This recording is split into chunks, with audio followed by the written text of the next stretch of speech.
by the way, that if you're dialing in right now, or if you're watching live as this is happening on Zoom, I also do or make the replays available on YouTube. So if there's something that was said or that you have a question or a thought about, did he really say that, or what really happened? That's a place that you can go for that.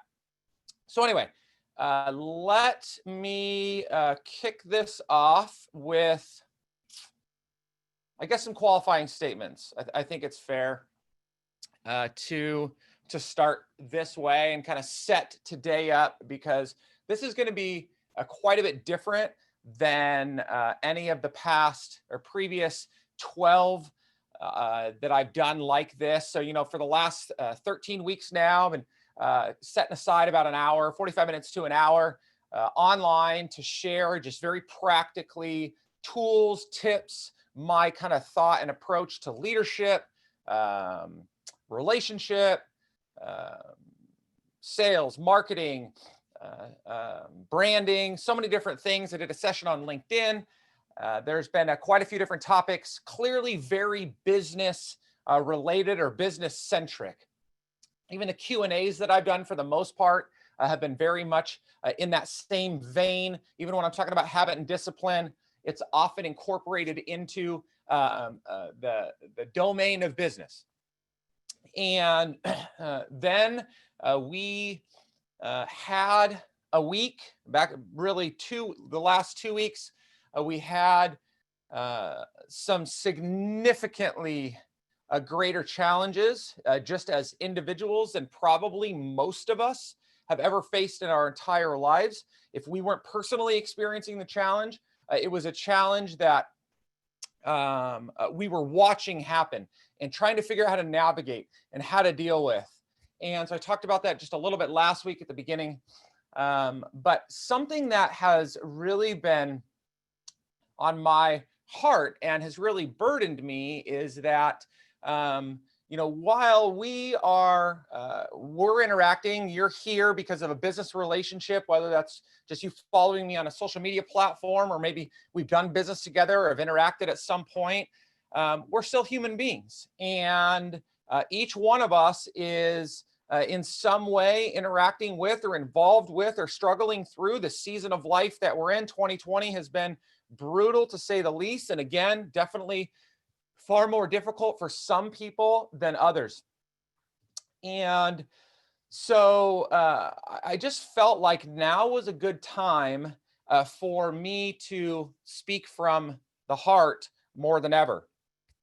And I wanted to qualify when I sent out invitations, of which I did. If you got an invitation from me via email in the Zoom invite before you registered, I qualified a couple of things. And, a couple of those things that I just want to reiterate right here is first and foremost, this conversation that I have, whether it's, one way in the sense you don't get to respond, but this is for everybody. Everybody's welcome to this table to have this type of conversation with me. I don't know everything clearly, but I'm just doing my best to contribute as positively as possible.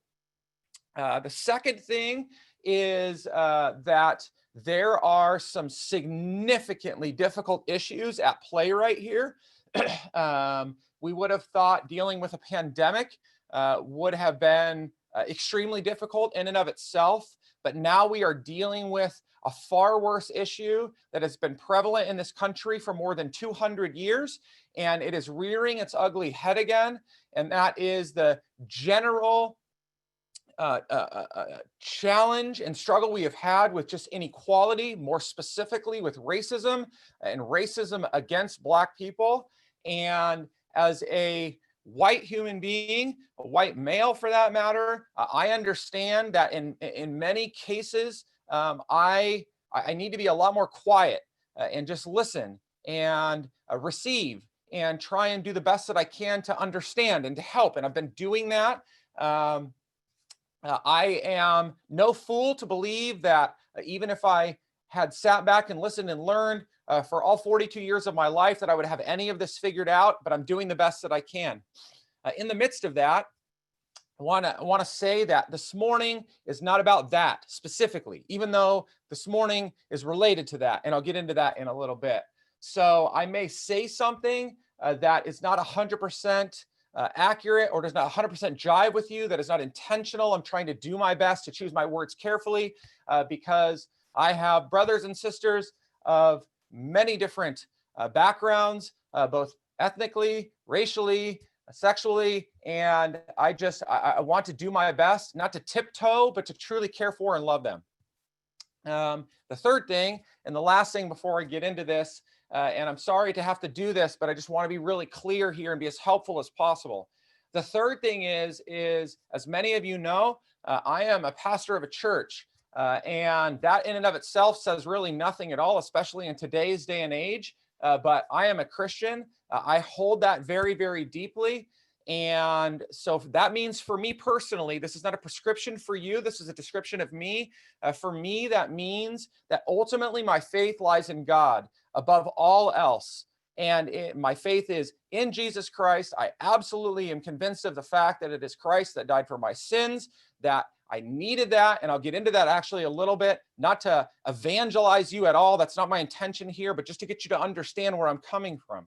But beyond that, when I seek truth, when I'm looking for ultimate truth, and in a world where it's just distorted in so many different ways, and even in the church, it can be totally distorted. My truth ultimately is founded on the Word of God as best as I can understand it. So there's going to be things that I'm going to say in a few minutes that are just going to come from that place. And again, I'm not trying to change your mind. I'm not trying to get you to believe what I believe.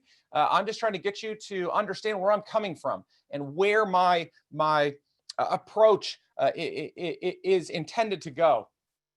So hopefully that's enough. Again, I just want to tell you up front, I'm sorry if I say something to offend you. That is not my intention at all today.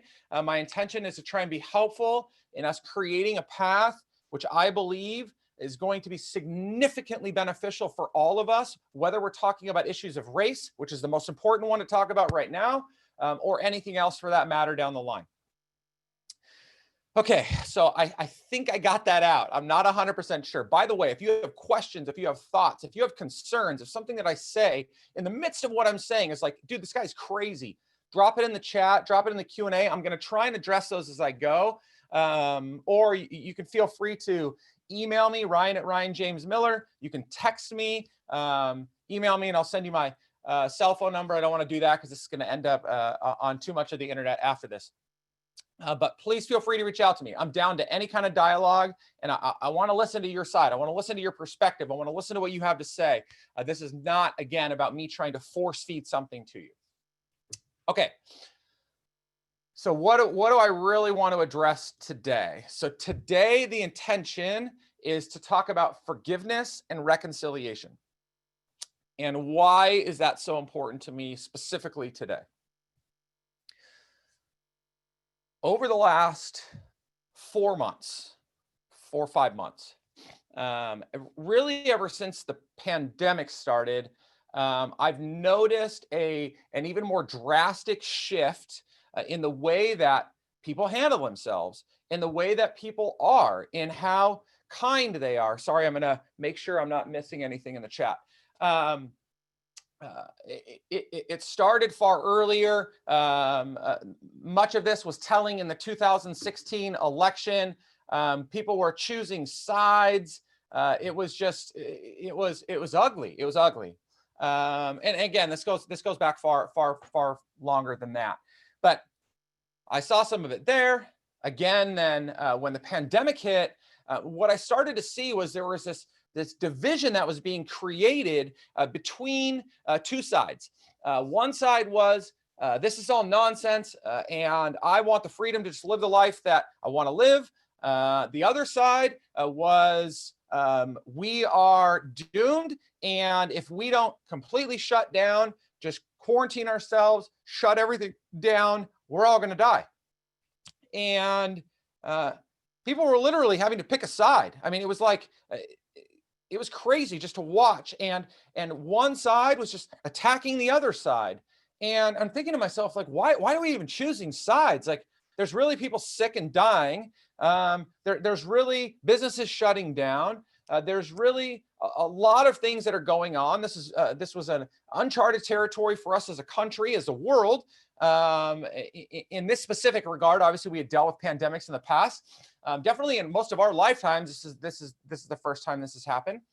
And I was watching just people annihilate each other, like literally just annihilate each other, mocking each other with things that they were sharing on social media, and backhanded affirmation of somebody. It's like up front, it's like, yeah, good idea to wear a mask, and then the message on the mask is like, all idiots wear masks, right? It was just like, it was terrible. It was terrible, terrible, terrible stuff. And so that's unfolding, and again, I'm going to say some things that are going to even like implicate me inside of my own groups of people. I was even watching this in the church, and so I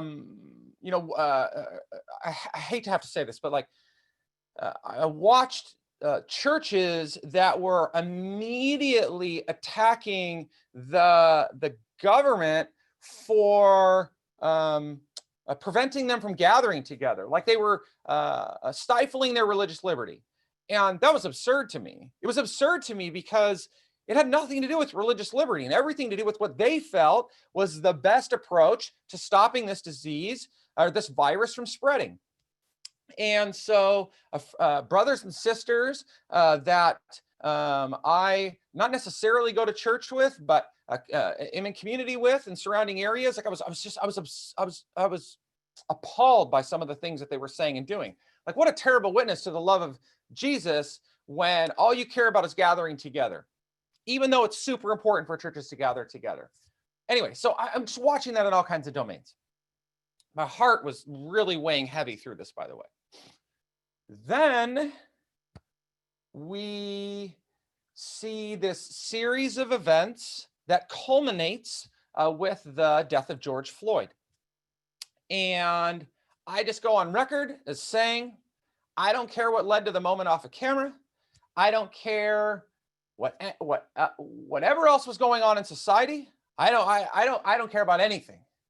What we watched happen was unequivocally, it was absolutely the act of one person taking another person's life. Plain as day. No question about it. And yet, again, I was watching people, friends, family, take sides. Well, you don't know what happened. Well, you don't know what led to that moment. I was just like, what? And what was interesting was so much of it was politically charged, right? Like, depending on what news channel you watch, depending on what, I don't know, media you read, the things that you consume, the people you hang around with, like you're just very influenced by that which you surround yourself with. It's the nature of life. And so then obviously protesting happened, which I believe was absolutely the right thing to do. Rioting happened. Terrible, terrible things were happening. Businesses are being destroyed. People were being killed, right? It just got worse and worse and worse. And again, as all of this is happening, more sides are being chosen. Like I personally, Ryan Miller, I am pro-police, the good ones. My dad was a police officer. Some of my closest friends are police officers, and they're wonderful human beings. They would never, ever, ever be classified in the same category as that a-hole that did what he did to George Floyd, or any of the other ones that commit those same awful crimes while being protected by a badge. Okay. At the same time, I am pro people. And in this case, specifically, I am pro Black people that have continued to be targeted for so many things over, again, just the last 200 years of this country's existence, but far longer than that. I don't have to choose a side. I can just be both. Now, I may have to speak up louder for one than the other because of the context or the conversation, but I don't have to choose sides. And so then we started to see things come out, right? Like people made distasteful comments and statements and conversation. Even, I can't go here. Very prominent people. And we immediately just went on, I'm just talking generally, people just went on the attack without giving any kind of grace. And then when many people I watched would then apologize, they would just get destroyed. Like, nobody was going to accept their apology. Nobody was going to listen to what they had to say. Nobody was willing to forgive. And I was like, what is going on here? And I just started crying. I mean, no joke. From the day after I watched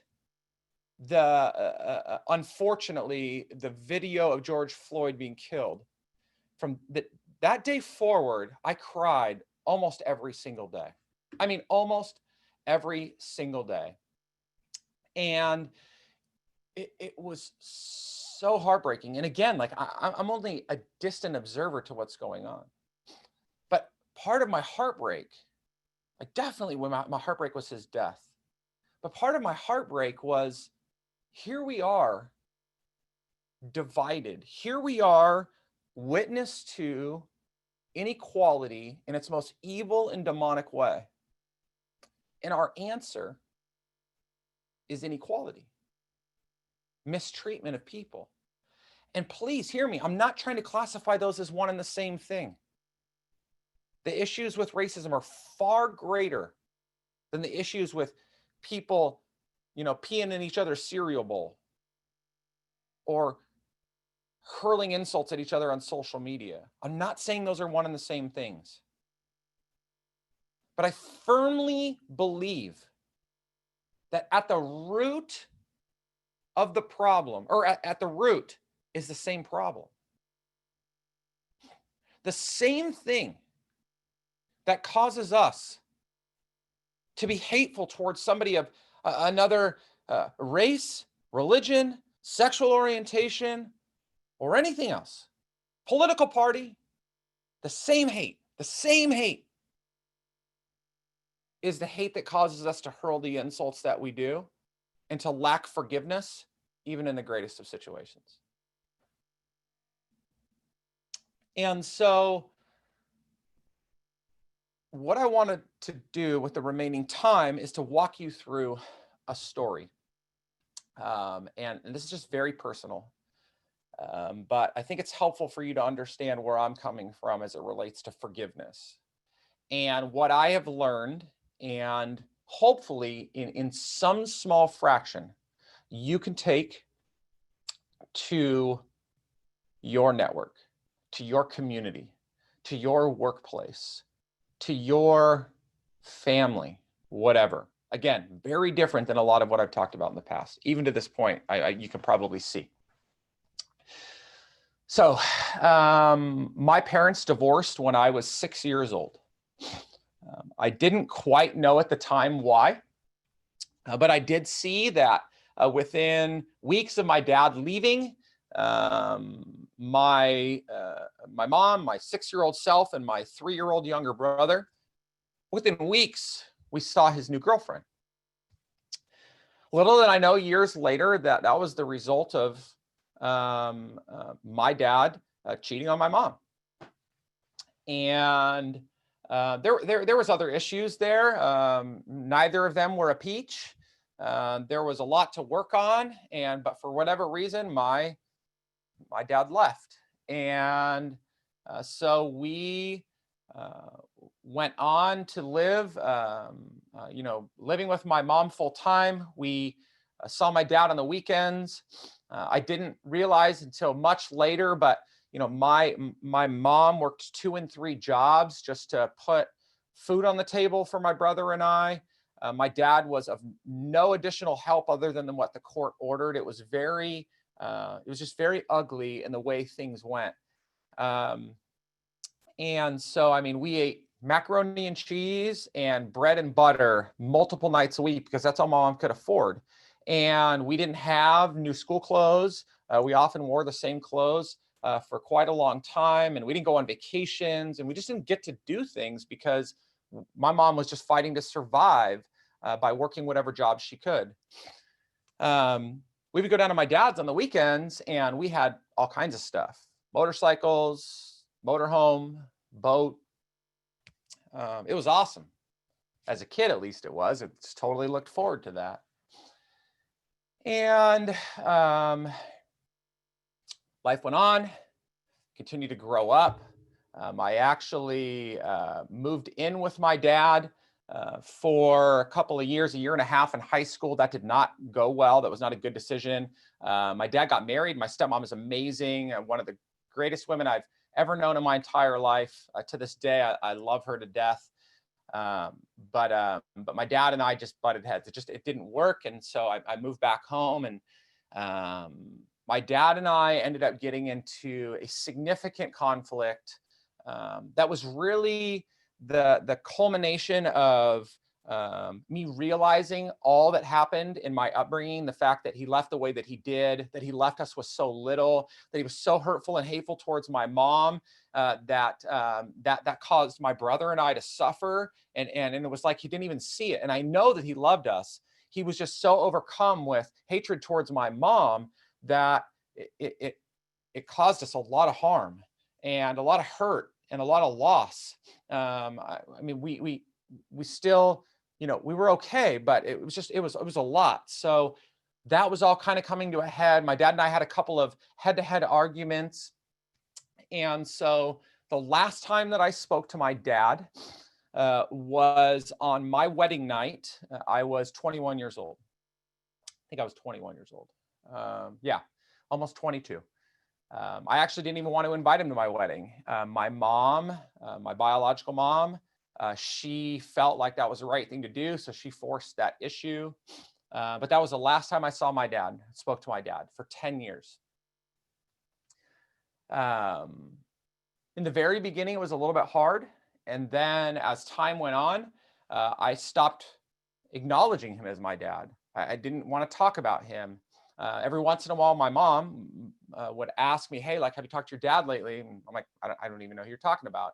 My stepdad, who my mom remarried a few times later, great human being, and he stepped into that role, not to replace my dad, just to be there for us. And so I would just say, like, that's my dad, and that's who I looked up to, and that's who's supporting me and fighting for me and helping to shape me into who I am. And I was also just a pompous, cocky, immature, early 20-something kid, trying to figure out life.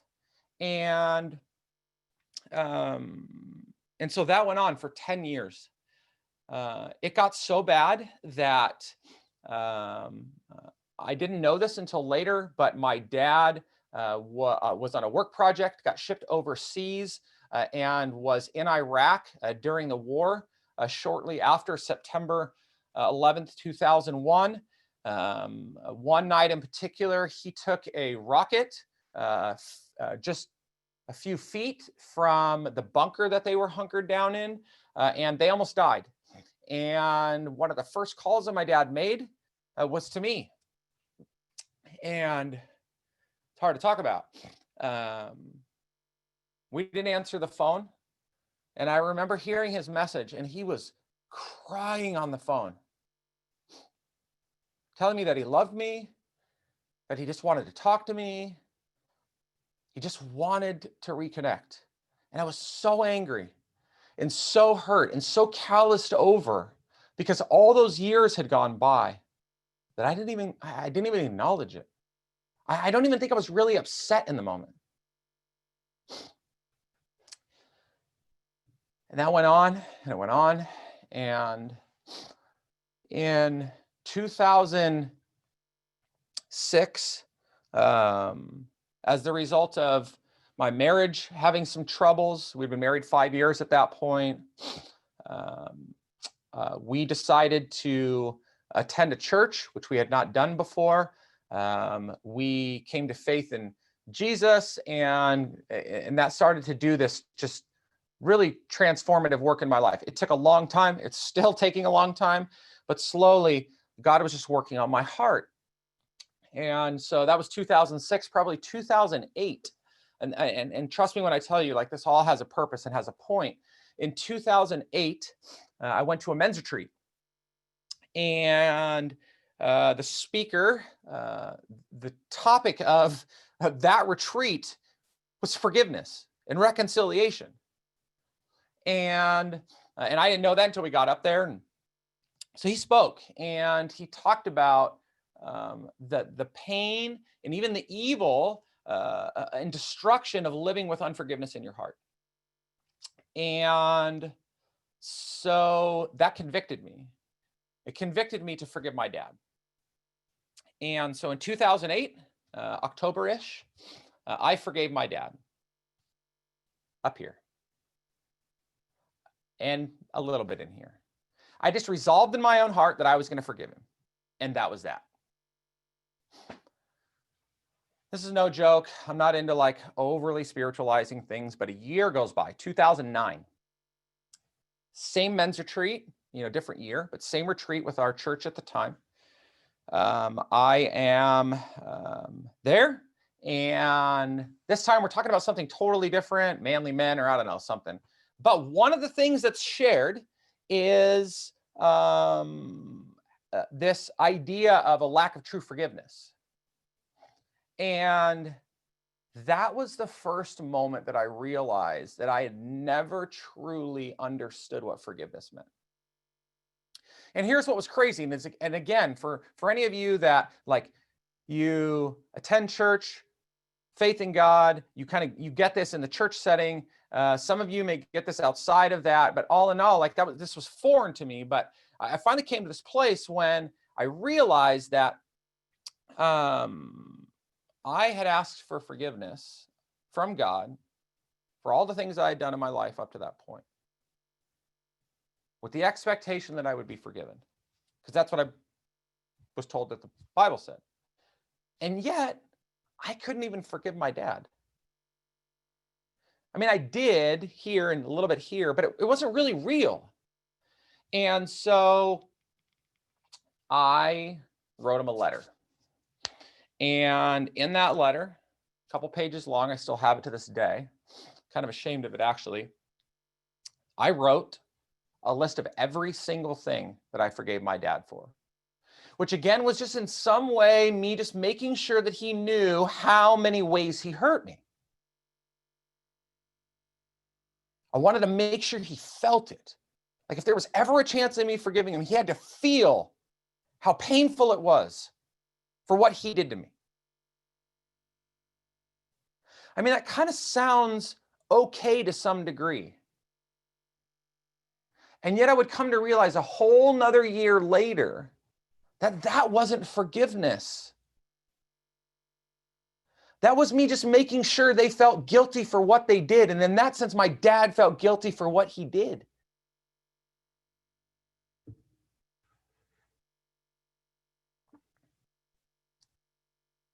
I wouldn't ever really know what that would feel like again. By the way, early 2011, I reconnected with my dad. We sat down in a BJ's restaurant in Temecula, California, and I will never forget what it felt like to hug my dad for the first time in 10 years. I will never, ever forget that feeling of knowing that we were committed to doing our best to wipe away the past and to commit to move forward together. We now have an amazing relationship. He lives out of state. I don't get to see him that often, but I die for every time that I get the opportunity to see him. I would have one more opportunity to step through something like this. And that was, many of you know my story. It's at the Route 91 concert, Las Vegas, October 2017. And I watched my friend be murdered in cold blood. Like I didn't watch her get shot, but I watched the result of her being shot. I watched her take her last breaths.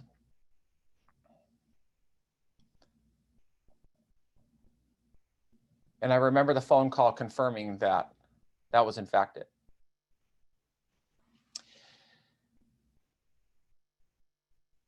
And in the months to come, as I was interviewed for CNN and People Magazine and so many others, especially because like people know how to pry in certain areas, you know, especially because once people knew that I was a pastor, they always wanted to dig in, like, so do you hate that person? And this is not me speaking in some overtly righteous way, because trust me when I tell you I am not. I can list out 1,000 reasons why you would be embarrassed for me. But I just didn't hate him. I hated what happened. I was disgusted with what happened. And I would do just about anything that I could to take that all away. But as we talked about that situation, I began to realize that there were very clear reasons why a human being would do something like that. The brokenness inside of them, the hurt that they faced, the struggles that they went through, maybe as a child, the distorted upbringing, the alienation from people, even as an adult, the mental health issues, so many things. A broken system that allows somebody to accumulate way too many weapons. Like just so many things all led to that situation. Yes, that person committed the crime. And it would take me a lot to stare that person in the face and tell them that I accept your apology. But that's something that I would strive to do. Look, as we see all that we're seeing going on in society right now, I'm afraid that we have detached humanity from our interactions. We see people as objects, as parties, as positions. Again, like I don't want to be on this train too hard because I don't feel like I'm in the right place to do that. But we should absolutely see the beauty, I believe, in God creating every single person unique. And so I'm not colorblind. I appreciate my Black friends and my brown friends 100% for who they are and who God has made them to be. But seeing them that way doesn't make me classify them in some certain way.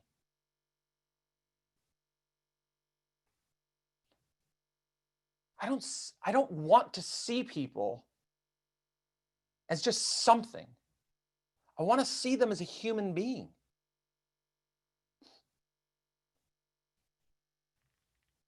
I think the second component to why we struggle so hard to forgive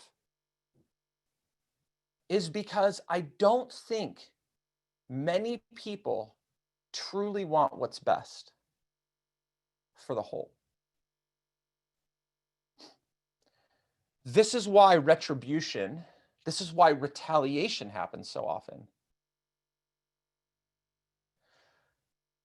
We're so angry about a life being taken that the only response is to take a life. Now, I believe in, at least for the most part to this point, in our ability to bear arms in this country. I believe in the right to protect my family from harm, to protect other people from harm. But I don't ever think that the way we solve a death is by creating another one. That the way we fix hatred is by just being hateful.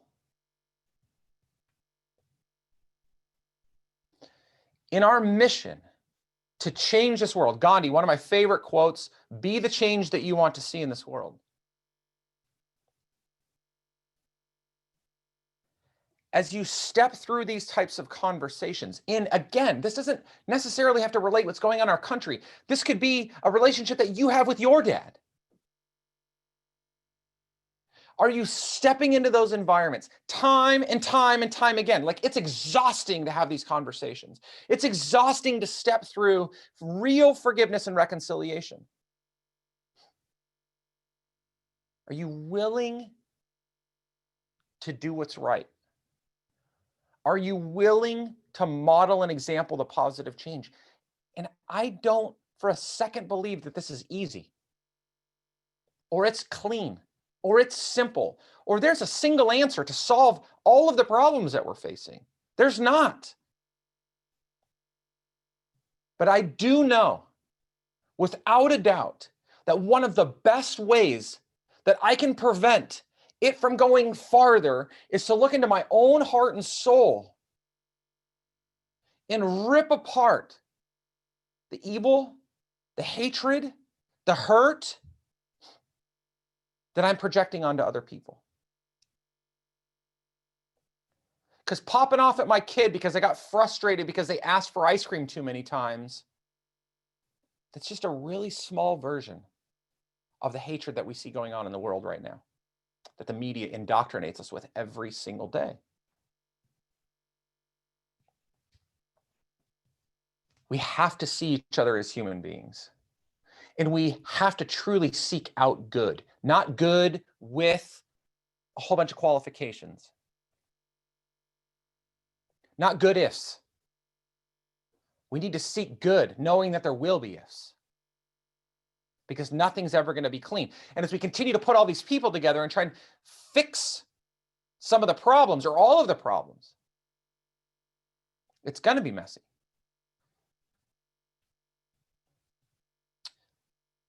So forgiveness definitely happens as we look to the world out there, that we see people as people, and that we are desiring for what's best.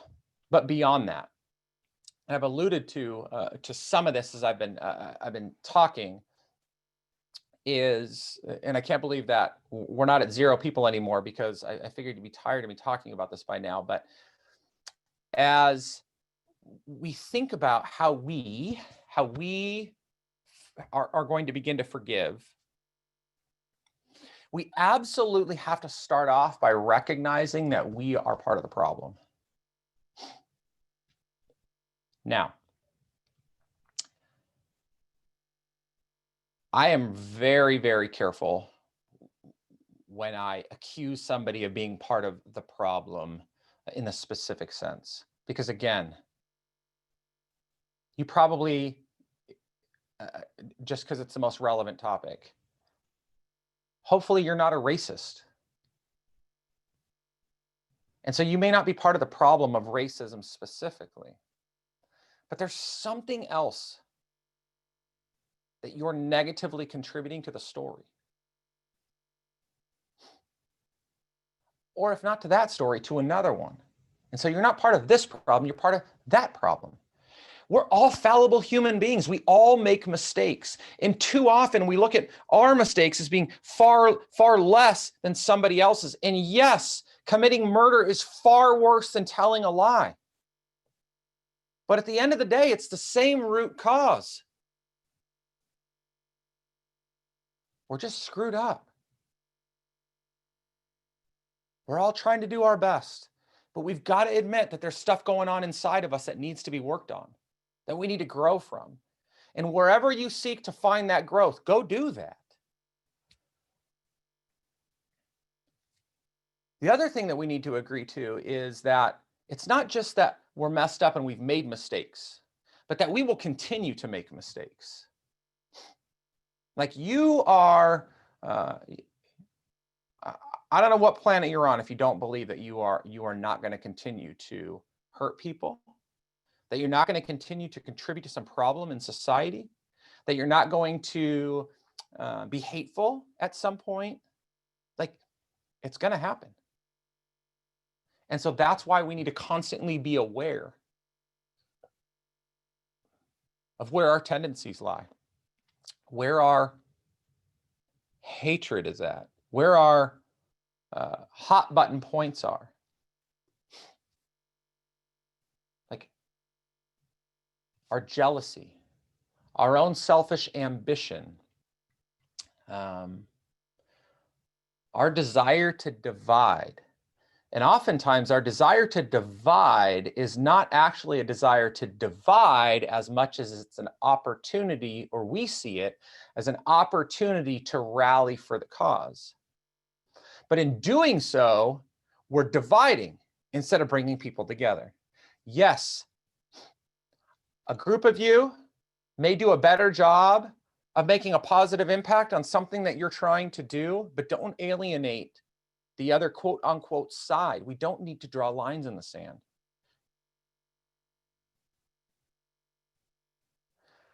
I wish that I had this reference, and unfortunately some of this stuff comes to me in the midst of this, and so again I can misspeak.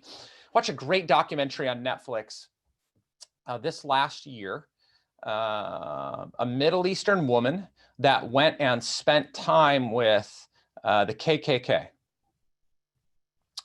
Or members of the KKK. One of the most disgusting, awful groups of people that this world has to offer.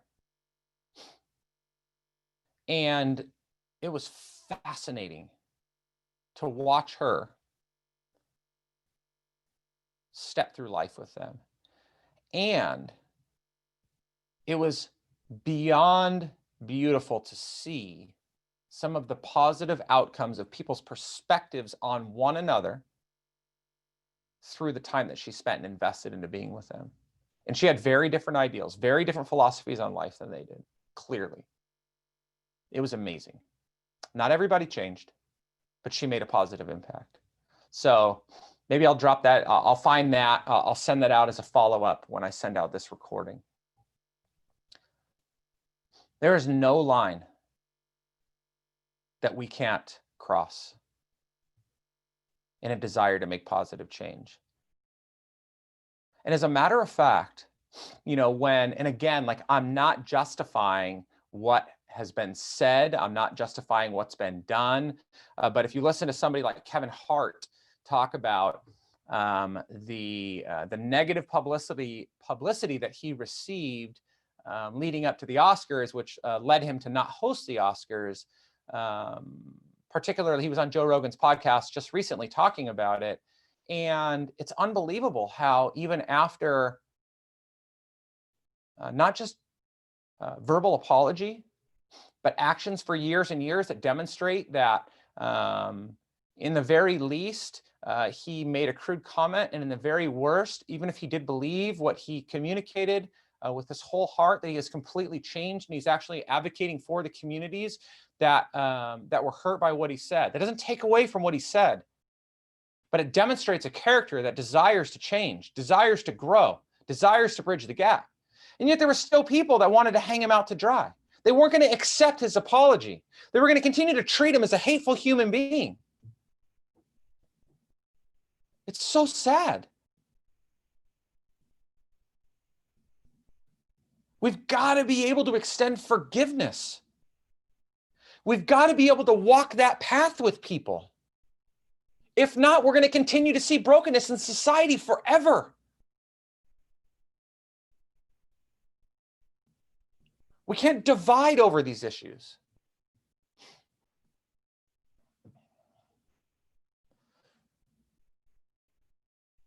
We must recognize that in knowing we're part of the problem, we can also be part of the solution. We can push farther in extending our desire to forgive and actually proving and showing that we can forgive other people. And by the way, forgiveness does not mean absolute agreement. we can still have different political stances. And by the way, I consider myself to be objectively political. I don't register Republican. I don't register Democrat. I do vote. I do actively vote. I try to pay as good of attention as possible. But like, if somebody on one side or another offends me, I'm gonna do everything I can to forgive them, even though we're not going to agree. Like, there's going to be people that could hurt me, and at the same time, they could still believe that there's gray in what happened with George Floyd. I don't understand how you come to that conclusion. I don't understand why you would think that. I don't see how that's possible. And yet at the same time, if that person truly sought forgiveness for whatever it is they did to offend me, hurt somebody around me, I'm going to do everything that I can to accept that and to step forward to reconcile that relationship. We're just not going to agree on everything. We just see things differently. And yes, there are certain things that, not in the way I've been talking about, but there are certain things that we see as black and white. Like, literally, it's just one way or another, right? I don't even know if we should be using that statement anymore. Anyway, cut and dry, right? Just one way or another. And yet, even in those, we've got to find ways to forgive. We've got to find ways to walk through towards forgiveness. The other thing, forgiveness doesn't require equal effort. You hope it does. I mean, like, your act of forgiveness often comes as the result of somebody asking for it, apologizing. But that's not always the case. And that should not be what we're waiting for. Like, until you truly mean it, until you do everything that I've asked you to do, until you come all the way to my side, I'm not going to forgive you. Seek forgiveness. Seek opportunities to reestablish those relationships, to bridge those gaps. And by the way, everything that I've said to this point, one of the best ways that we can positively contribute to this, a lot of times, is doing this objectively, right? We're a bystander watching two other people that are going at it. And there's this lack of forgiveness and reconciliation because they're just on two completely different sides. But when we stand as an objective bystander, we can oftentimes speak a little bit more clarity into that situation and help people to bridge that gap.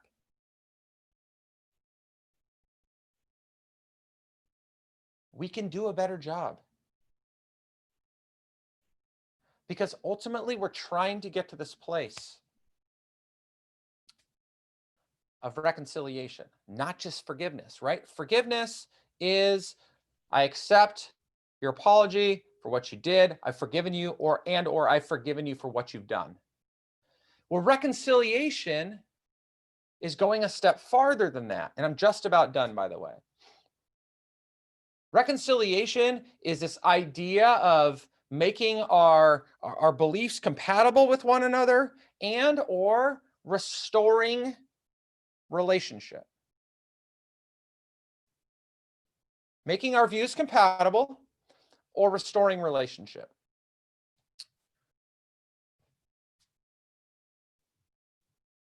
Democrats and Republicans,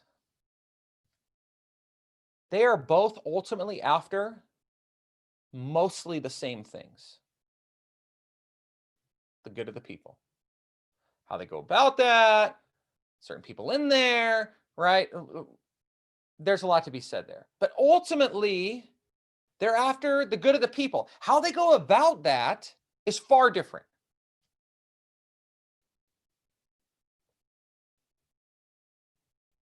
As we seek for equality across gender, race, many of us have very different perspectives, some more personal than others, and approaches to how this is going to happen. But in the end, Most people want to see all things equal. So we shouldn't attack each other because somebody is doing something differently than somebody else. We should be trying to reconcile those two people together, those two groups together, to bring them together. We have far greater strength and power in unity than we do as individuals. And yet, everything is divided now, right? You have to pick a side. Are you this or are you this? Are you for this or are you for that? As a matter of fact, now it's if you're for this, then I'm against you, right? When we're on different sides. If you're not for me, you hate me. Let's try to not go there. Let's try to recognize that ultimately we are for people, that we are for the best in people. But it's got to start again with us, recognizing all the ways, regardless of the topic, in which we're negatively contributing to the situation, that we're willing to forgive, that we're open to forgive, that we're stepping through the process of forgiveness. And ultimately, our forgiveness is not telling somebody all of the things that they did to offend us to feel good about ourselves, but instead, it's walking the path towards reconciliation. Because that's what we want more than anything. We want to live in families. We want to work in workplaces. We want to be around communities. And ultimately, we want to live in a country, in a world where people get along. But we can't do that if we have all this pent-up hatred towards each other. And I understand there is somebody that is listening to this right now, or you're going to listen to this later. And you look at me talking about things like this at a time like this. And you say to me, Ryan, you are a white male that has experienced a significant amount of privilege. And so particularly as it relates to this thing, you just don't have a clue. And so you can't contribute to this conversation. And I'm going to tell you, to everything leading up to that last statement, you're right. I don't get a lot of it. But I'm going to try and do my best to contribute positively to that conversation. Because I'm not going to sit back and watch as the people that I love destroy each other.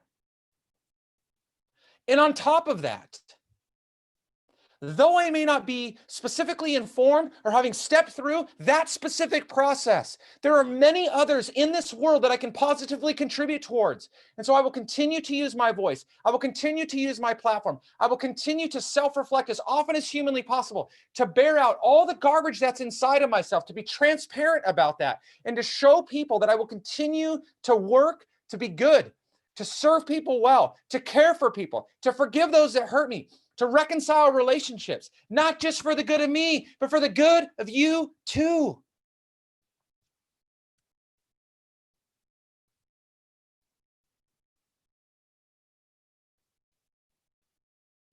You've got to be shedding tears when you see what's going on in this world. And inside of yourself, you've got to be desiring to change. The world out there, but also the heart in here. Thank you guys for giving me the space to personally rant a little bit this morning. I'm extremely passionate about this, as you can tell. I'm learning, I'm growing. I have a lot of ground to cover. And I will continue to do my best to be a positive contribution to conversations like this and any other one that continues to help people live the life that I believe they've been created to. And the life many people are living right now is not the one they've been created for. So thank you so much. Appreciate you guys today. Anybody else that will listen to this, again, my offer's on the table. You want to dialogue around something like this, please feel free to email me, ryan@ryanjamesmiller.com. And we can set up some time. So thank you guys. Happy Friday to you. Take care. More information coming soon on kind of the next season of Authentic Conversations, and maybe taking a break after this. But we'll just wait and see. So thank you guys. Happy Friday. Take care. Chat soon.